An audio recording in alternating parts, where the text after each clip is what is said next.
Had a nice night for the Sixers in the big win. Make sure you go to the Game Ball sweepstakes, Sixers.com/gameball, and enter to win your chance at getting that signed game ball today after the Sixers get the big win.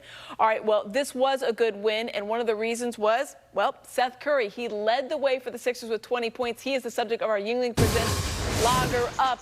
And yes, Mark Jackson, the Sixers starters didn't have to play all that much, but we saw them come on and really play together. And we talked about pregame 11 games ago, including this one. We needed to see a little chemistry, and you're seeing that. This is as good as Seth Curry's played in a bit. Absolutely. Remember, though, Amy, my biggest pet peeves, we need him and Danny Green to get going at the same time. Yep. But it started with Seth Curry. He was outstanding tonight, very aggressive. Peep this, Amy. 9 different 76ers hit a three-pointer tonight. 9. They were 16 for 36, the league's best. Utah Jazz make 16 a game. That, with Joel Embiid and Ben Simmons, is a recipe for success. Yeah, and when you think about it, it's 2, yes, big wins against teams like the Thunder, who were undermanned, and then this one, who was definitely undermanned without Trae Young and Bogdan Bogdanovic. But you got to take care of the team that's in front of you. And the Sixers did just that. We mentioned it with Mark Zumoff. Maybe a little bit of a playoff type of feel with these 2-game set, and you see the big, this isn't the big 3, obviously, because Ben Simmons isn't on here, but scoring, this is the big 3 for them tonight. This is a good sign. All 3 sat the entire fourth quarter. Absolutely, Amy. They sat the fourth quarter. They did their job, get off to a good start, keep the momentum, and push the lead up so they can rest. But I like the rhythm. I like the short minutes. That is great. We got to keep it up. We got to keep it up. Yeah, Seth Curry's saying, listen, we want to be healthy. And in the 1 seed, a guy that got a lot of rest, no fourth quarter, Joel Embiid. Here he is. We talked about this team's defense and about Matisse, but it just seems like he's taking it up another step. Could you talk about, what you've seen on his defense this year and especially lately? I mentioned it before. I think it should be, part of, one of those all-NBA defensive team. And he has a chance to be, in the conversation for Defensive Player of the Year. If he was, more minutes than he does, I think he'll be right there. So, he has, he's already shown it, but he has a lot of potential. To become, one of the best, if not the best in the league. Okay, thanks. Keith Pompey. What's up, Joe? Tobias was talking about like the playoffs. It's one of those things. Clinching it is good, but it's to be expected that you guys got bigger and better goals. And can you just talk about that? What was the question? The first part. The thing is, Tobias was saying, clinching the playoffs is great, but that's a step.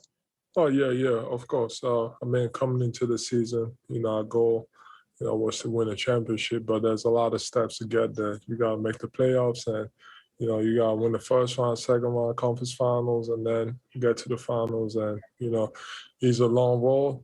You got to be focused for it. And I think we have everything we need to make it happen. So it's all about us coming out and, dominating every game.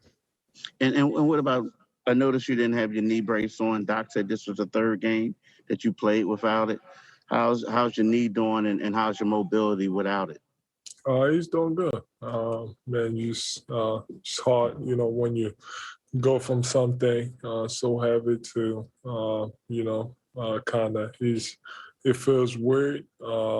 It's definitely better, but I'm still not moving the way I was before, mainly because I'm trying to, let the game come to me.